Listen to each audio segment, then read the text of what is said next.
Ammi bakki itti argamnu sulultaa magaalaa Shaggar. Maashiniin kun maashinii bilookeetii fi meeshaalee ijaarsaaf ta'an kan adda addaa oomisha.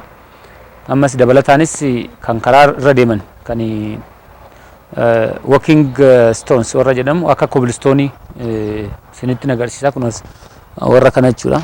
Akkasii oomisha. Oomishimmaan isaa kapasitiin isaa guyyaatti hojjetaan as jiru kun irra oola.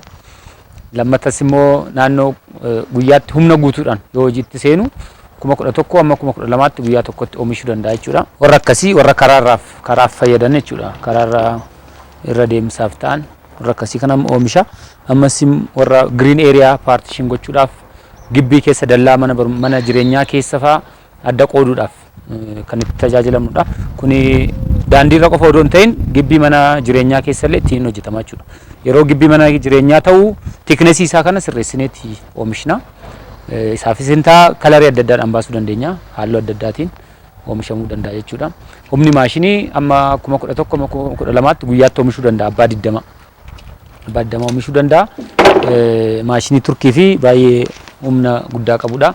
Achi jalqabaa kireesharii qaba. Kireesharii irratti aansee mikserii qaba. Beeltiiwwan 4 qaba. Mikseriitii booda immoo gara preesingitti naannee prees kapasitiin isaa baay'ee cimaadha jechuudha. Kanaaf bilookeetiin keenya baay'ee strongii fi baay'ee jabaa fi salphaadha. Wannoonsa ulfaatinni isaa salphaadha garuu jabinni isaa baay'ee guddaadha. Maaliif preesing kapasitiin isaa ol kaadha waan ta'eef. Meeshaan hunduu biyya Turkiitii kan fe'amedha. Deliver gochuu dandeenya. Biyya abbaa barbaaduuf bakka inni jirutti maashinii geessuu dandeenya. Geessinee drop gochuu dandeenya. Gamoowwan adda addaa kontiraataa fudhannee yookaan immoo daandii kontiraataa fudhannee hojjechuu dandeenya. Kan magaalota adda addaas dhiyeessuu dandeenya. Keessumaa amma magaalaan Shaggar magaalaa reefuu hundaa'aa jiruu fi piroojeektiiwwan baay'ee kan hin jalqabamne waan ta'eef humna sanallee hojjechuu danda'uu qabna qabachuudha maashiniin kuni. Deliver yeroo gabaabaa keessatti gochuu dandeenya. Amma wantoonni as namanii jiran kun yoo ilaaltan hundi isaanii qophiidha jechuudha. Deliver gochuudhaaf nama orderii nu kennuuf dhiyeessuudhaaf qophiidha. Akkaataa hojimaati keenya tokkoffaa hojjettoota keenya dhaabbitti warra qabna. Guyyaa guyyaatti immoo turnooveriin warri qaxaraman hojii guyyaadhaan hojjetan jiru. Warra dhaabbiin hojjetamannis warra onnoof hojjetamanis kaaffee ijaaraa jirra. Kaaffeen asuma keessatti akkaataa itti fayyadaman. Mana jireenyaas immoo asuma keessa jiraatanii akka jiran achitti ijaarsa raawwachaa jirra. Yeroo gabaabaa gidduutti innis dhumee mana jireenyaas asuma keessa jiraachaa asumatti nyaatas asuma argachaa asuma hojjechuudhaaf isaan fayyada jechuudha. Kanaaf hojjettootaaf illee carraawwan sana uumnee jirra. Kwaalitii gahaatiin dhiyeessuu dandeenya jechuudha magaalaa hundumaaf.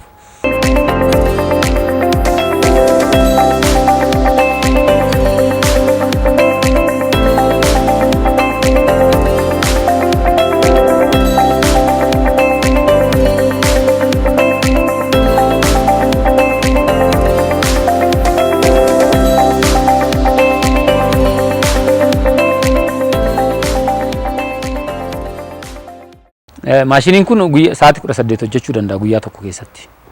Sa'aatii 6 boqotee sa'aatii 18 hojjechuu danda'a. Garuu qabatama biyya keenyaatti ol bira finnee ilaallu hojjetaan sa'aatii 2tti seenaa sa'aatii 12tti ba'a. Kanaaf sa'aatiin isaa dhiphaadha jechuudha sa'aatiin hojjetan. Sana keessatti amma 12,000 oomishuu kan dandeenyu maashinii humna guutuun itti seenan. Amma garuu paaleetiiwwanis maal jiru amma 5,000 6,000 akkasitti oomishuutti dandeenya. Itti aansinee piroojeektii workshooppii asitti jalqabnee jirra.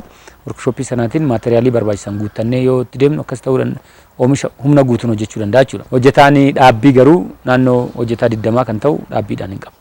Piroojeektiin kun yeroo tokko amma hojjetaa 68 hojjetaa guyyaa wajjin 68 fudhachuu danda'a.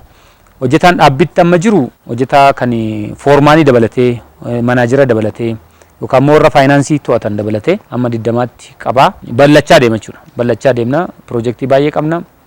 Asirratti riil isteetii baay'ee miidhagaa ta'e magaalaa kanallee waamsisuu danda'u. Muuxannoo biyya alaa asitti appilaayi gochuu dandeenya jedheen abdii qaba.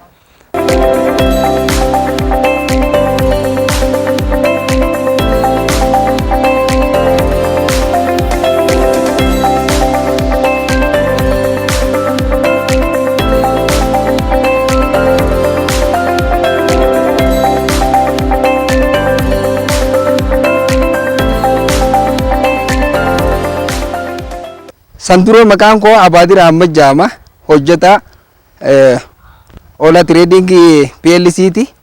Saniif dhaabbanni kun baay'ee dhaabbata guddaadha. Meeshaalee garagaraatiif kan biyyoota alaarraa dhufanii as keessatti oomishan burrukeetii garagaraa as keessatti oomishaa waan jiruuf jecha baay'ee biyya kanaaf qabsoodhaaf kan dhaabbatee as keessatti argamudha.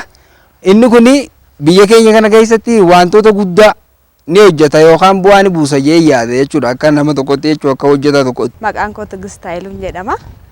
Ani itti gaafatamtuu gibbii kanaati. Ola Trading PLC iddoo kanatti argamu jechuudha. Oomisha bolokkeettii kanarratti itti gaafatamtuudha jechuudha. Oomishaalee gosa adda addaa bolokkeettii saayizii isaanii gosa adda addaa oomishaa jirra.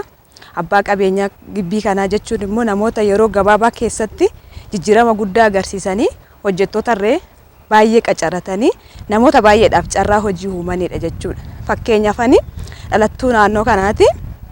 Yeroo dursaa ani master degree illee nan qaba. Hojii carraa naa uume asuma keessatti of jijjiiraa isarree gargaaraa biyya keenya guddisaa irra jechuudha walumaan.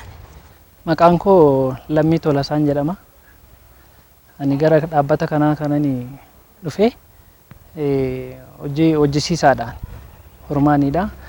Dhaabbata kanani jalqabes eeguma dhaabbanni kun jalqabe wajjiniin jalqabe ijaarsa dhaabbanni kun innaa ijaarsarra jiruuti jalqabee haga ammaa jirutti dhaabbata kana faana jira jechuudha. Maaliif hormaanidha. Hojjetaa naannoo as keessatti hojjetanii kan haala mijeessu kan hojjetaa haala seeraan akka hojjetan taasisu anaadha jechuudha. Kana irratti immoo anis fayyadamaadha jechuudha dhaabbata kana faana.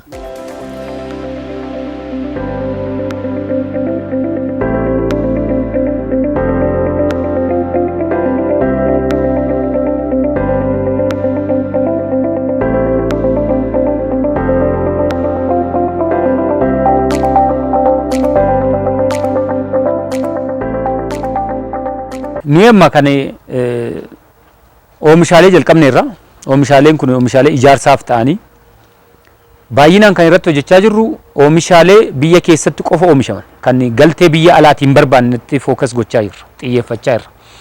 Maashinoota adda addaa bituuf yaalii gooneerra. Maashiniin bituuf yaalle immoo oomishaaleen isaanii akka jirutti kan biyya alaatii dhufu galteewwan isaanii jechuudha. Galteen wannoo isaanii kan biyya alaatii dhufu ta'eetu nu rakkisa. Yeroo kana ta'u yeroo doolaariin itti hin jiraannetti yeroo karansiin rakkoo ta'utti biyya keessatti oomishuudhaaf baay'ee rakkana. So irra jireessan fookas kan gochaa jirru oomishi isaanii galteen isaallee kan biyya keessa ta'e. Amma fakkeenyaaf meeshaalee ijaarsaa biyya alaatti waan finnu hin qabu. Guutummaan guutuutti maashinii biyya alaatti finna malee inni kaan roo maateriyaaliin hundumtu biyya keessaadha. Kanaaf amma gara riil isteetitti ce'uudha kan yaadnu nuti. Riil isteetitti yogguu ceenu dimaandiin baay'ee jira. Keessumaa magaalaan Shaggar magaalaa baay'ee leetest ta'eeti ijaaramaa jira. Magaalaa kanaaf manneen baay'ee ammayyaawaa ta'an hin barbaachisu. Isaaniif immoo ijaarsa adda addaa gaggeessuun hin barbaachisa. Riil isteetii gamoowwan babbareedoo fakkeenya ta'an ijaaruuf yaadna. Maaliif muuxannoo biyya alaallee nan qabanii muuxannoo biyyoota adda addaa nan qaba. So akka gara sanatti deemaa jira jechuudha kana. Mana barumsaa yoo fudhatte gara yuunivarsiitiitti gara scholarship warra kennan yuunivarsiitiiwwan of danda'an yuunivarsiitii dhuunfaa ta'ee mana nyaataa, mana jireenyaa, doormitarii sarviisii kan kennu waan akkasii fa'aa hojjechuuf yaada qabna. Imalaa jirra jechuudha.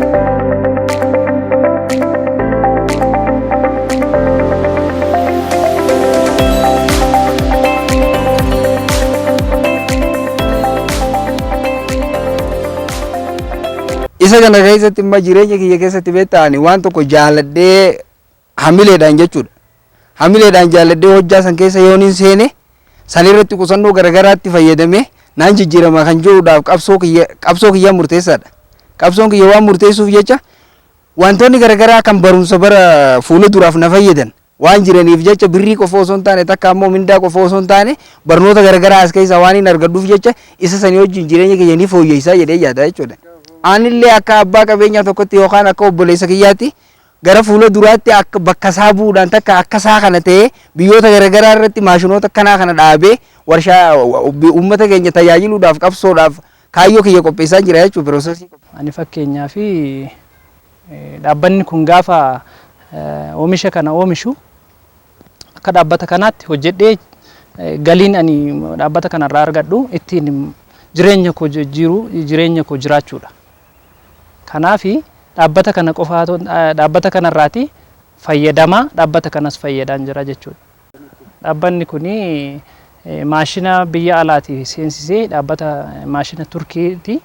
Dhaabbata oomisha bolokkeettiiti. Oomishni bolokkeettii immoo gosa afuriin oomishama.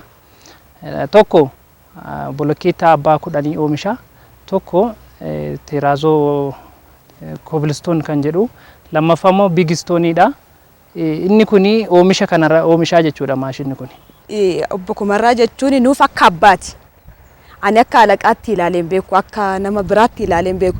Baay'ee nutti dhiyaatanii yaada keenya nu gaafatanii wanta barbaanne akka barbaannetti yaada keenya ibsataa ooludha. Waan barbaanne akka barbaannetti gaafannaa waan nuti barbaanne nuuf guutu akka barbaannetti waliin haasofna. Alaqaa miti isaan abbaa keenya nuuf.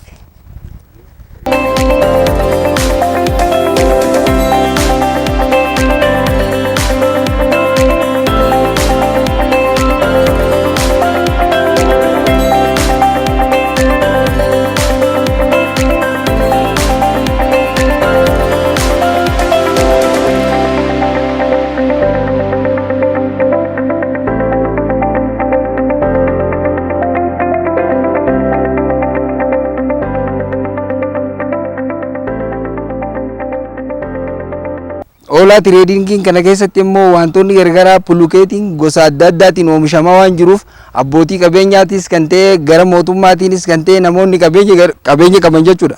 Dhufanii isa kanarraa wantoota garaa fudhatanii ittiin fayyadamuu danda'an jeetiin asirratti yaate isin ilaadha jechuudha. Egaa oomisha asitti argitan bilookeetii oomishna. Bilookeetiiwwan gosa adda addaa yookaan immoo saayizii adda addaa oomishna. Namoonni dhuunfaas ta'e magaalotaaf dhiyeessuu dandeenya, deliver gochuu dandeenya, qopheessuu dandeenya, bocuu dandeenya. Mooldiiwwan adda addaa qabna waan ta'eef akkaataa mooldii saniitiin akkaataa barbaadaniin qopheessuu dandeenya. Mooldiiwwan isaan barbaadanis immoo bituu dandeenya. Biyya keessaatii warri oomishan jiru mooldii qopheessuu dandeenya. Kanaaf ajaja magaalotaas ta'u namoota dhuunfaaf gamoowwan irra ijaaraniif, daandiiwwan irra ijaaraniif akka gaariitti dhiyeessuu dandeenya. Keessumaa magaalaa Shaggariif daandiin gaafa ijaaramu naannoo isaa karaa itti kan namni irra deemu sana guutummaa diizaayinii adda addaatiin oomishuu dandeenya. Nurraa bitachuu dandeessu, nu ajajuu dandeessu jedha galatooma.